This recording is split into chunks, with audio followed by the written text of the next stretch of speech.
কমিশনের একেবারে তালিকা অনুযায়ী 12টি নথি নিয়ে আসছেন ভোটাররা এবং এই প্রাথমিক পর্যায়ের যে শুনানি তাতে 32 লক্ষ ভোটারকে ডাকা হয়েছে।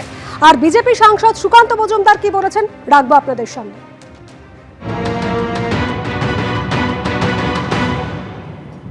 এই ধরনের স্পেকুলেশনে বিশ্বাস করি না। যেটা নির্বাচন কমিশনের কাজ, নির্বাচন কমিশন যা বাদ দেওয়ার দেবে।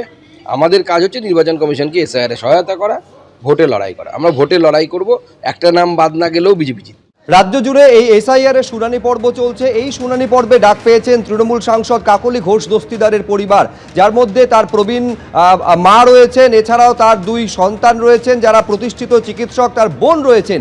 এই গোটা ঘটনার পেছনে, এই শুনানি পর্বে তাদের ডাকার পেছনে একেবারে বিজেপির রাজনৈতিক উদ্দেশ্য রয়েছে বলে তৃণমূল সাংসদ অভিযোগ করেছেন। আমি আরো বিস্তারিত এই নিয়ে জানবো, সরাসরি রুমা পাল আমাদের সঙ্গে রয়েছেন। রুমা, এই যে কাকলি ঘোষ দস্তিদারের পরিবারকে হিয়ারিং এ ডেকে পাঠানো হয়েছে, তৃণমূল সাংসদ তিনি এর পেছনে পুরোপুরি রাজনীতি দেখছেন, কমিশন কি বলছে?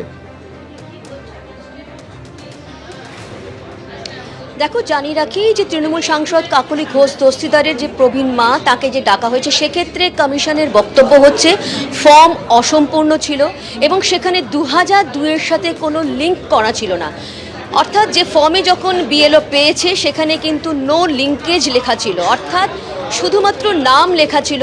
2002-এর সাথে তার কোনো সম্পর্ক বা 2002-তে তার নাম ছিল কি না সেই জায়গাটায় লেফট সাইডটা পুরোটাই কিন্তু একেবারে ব্ল্যাঙ্ক ছিল। ওই ফর্মে কিন্তু পুরোটাই ব্ল্যাঙ্ক, একমাত্র রাইট সাইডে যেখানে শুধু নাম ছিল শুধু, এবং লেফট সাইডে কিন্তু পুরো ব্ল্যাঙ্ক ছিল, অর্থাৎ 2002-এর সাথে কোনো লিঙ্ক ছিল না। সেই কারণেই কিন্তু ডাকা হয়েছে এবং অন্যান্য সদস্যদের কেন ডাকা হয়েছে সেই তথ্য অবশ্যই কমিশন জানাবে। তবে এই মুহূর্তে কমিশন জানাচ্ছে যে তার মাকে ডাকার পিছনে একটিমাত্রই কারণ, যে যেহেতু ফর্ম অসম্পূর্ণ ছিল এবং ফর্মে শুধুমাত্র তার নাম লেখা ছিল এবং এপিক নাম্বার যেমনটা থাকে রাইট সাইডে, কিন্তু লেফট সাইডে 2002-এর সাথে কোনো লিঙ্কেজ করা ছিল না এবং বিএলও সেই ফর্মে কিন্তু নো লিঙ্কেজ লিখে রেখেছিল এবং সেই কারণেই কিন্তু হিয়ারিংয়ে ডাকা হয়েছে, এমনটাই জানাচ্ছে কমিশন। বেশ রুমা, তুমি আমাদের সঙ্গে থাকো। কাকদ্বীপ থেকে গৌতম মণ্ডল আমাদের প্রতিনিধি রয়েছেন, গৌতমের কাছে যাব। তবে তার আগে একবার দুর্গাপুরের ছবিটা আপনাদের সামনে তুলে ধরি। একইভাবে দুর্গাপুরে এই যে এসআইআর এর হিয়ারিং পর্ব, সেটা কিভাবে চলছে, কাদের কাদের ডাকা হয়েছে, কোন কোন নথি তারা সঙ্গে নিয়ে এসেছেন, পুরোটা তুলে ধরেছেন আমাদের প্রতিনিধি মনোজ বন্দ্যোপাধ্যায়। দেখব।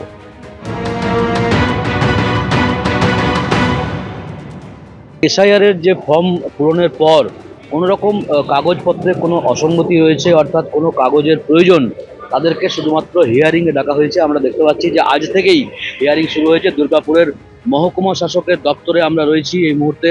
277 বিধানসভা, সেই 277 বিধানসভায় সব পরপর ঢুকছে। তারা বাইরে যে নোটিশ বোর্ড দেওয়া রয়েছে, সেই নোটিশ বোর্ডে এখানে দেখার পর তারা ভিতরে ঢুকছে এই হিয়ারিংয়ে। 277 বিধানসভার 199, 200, 202, 152 এবং 153 এই 5টা বুথের হিয়ারিং আজকে চলছে এই জায়গায়। পরপর ডেট দেওয়া হয়েছে বিভিন্ন বুথে, এক একদিন এরকম 5টা 6টা করে বুথের 277 দুর্গাপুর পশ্চিম বিধানসভা তার এখানে চলছে।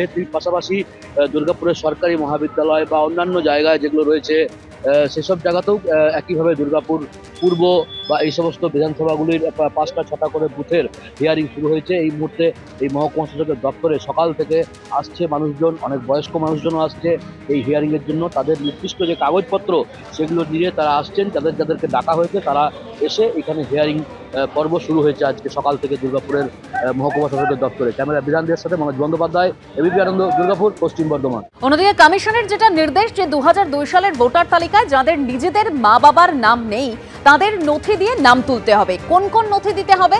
কেন্দ্রীয় অথবা রাজ্য সরকারের কর্মী হিসেবে কাজ করেছেন অথবা পেনশন পান এমন পরিচয়পত্র। 1987 সালের 1 জুলাইয়ের আগে ব্যাংক, পোস্ট অফিস, এলআইসি, স্থানীয় প্রশাসনের দেওয়া যে কোনো নথি, বার্থ সার্টিফিকেট, পাসপোর্ট, মাধ্যমিক বা তার পরের শিক্ষাগত যোগ্যতা সার্টিফিকেট, রাজ্য সরকারের উপযুক্ত কর্তৃপক্ষের দেওয়া বাসস্থানের শংসাপত্র, ফরেস্ট রাইট সার্টিফিকেট, জাতিগত শংসাপত্র, কোনো নাগরিকের ন্যাশনাল রেজিস্ট্রার, স্থানীয় প্রশাসনের দেওয়া পারিবারিক রেজিস্ট্রার, জমি অথবা বাড়ির দলিল। এছাড়া সুপ্রিম কোর্টের নির্দেশ অনুযায়ী পরিচয়পত্র হিসেবে আধার কার্ড দেখানো যাবে, তবে তা দেখিয়ে নাগরিকত্বের দাবি করা যাবে না। এই হিয়ারিং পর্ব 294টি বিধানসভা কেন্দ্র জুড়ে হচ্ছে। এবার বিবাদী বাগে কিভাবে গোটা কাজটা এগোচ্ছে আমাদের প্রতিনিধি সৌমিত্র রায় তুলে ধরেছেন, দেখব।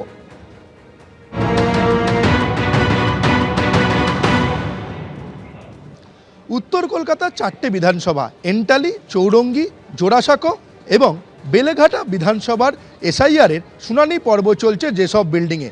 দুপুর 12টা থেকে এই হিয়ারিং পর্ব শুরু হয়েছে। এখানে 4টে টেবিল রয়েছে 4টে বিধানসভার জন্য।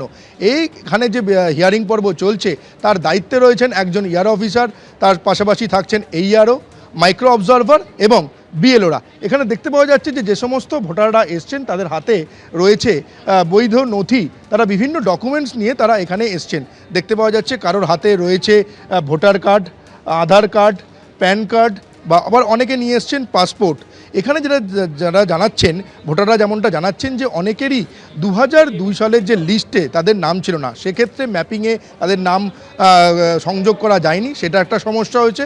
অনেক ভোটার রয়েছে যাদের 2002 সালের নাম রয়েছে কিন্তু তাদের অ্যাড্রেসগত সমস্যা রয়েছে বা নামের মিসম্যাচ হচ্ছে, সেই কারণে তাদেরকে নোটিশ পাঠিয়ে এই হিয়ারিংয়ে ডেকে পাঠানো হয়েছে। তারা দেখতে পাওয়া যাচ্ছে যে বিধানসভার টেবিলে ঘরে হচ্ছে, যেখানে হিয়ারিং হচ্ছে, সেই রুমের বাইরে লম্বা লাইন পড়েছে এবং তাদের হাতে রয়েছে ডকুমেন্টস রয়েছে। তারা ডকুমেন্টস নিয়ে যাচ্ছেন এবং রুমে বসে রয়েছেন একজন ইআরও অফিসার, তিনি যে নথি সেই নথি যাচাই করছেন। তার পাশে রয়েছেন মাইক্রো অবজারভার, এইআরও রয়েছেন এবং বিএলও রয়েছেন।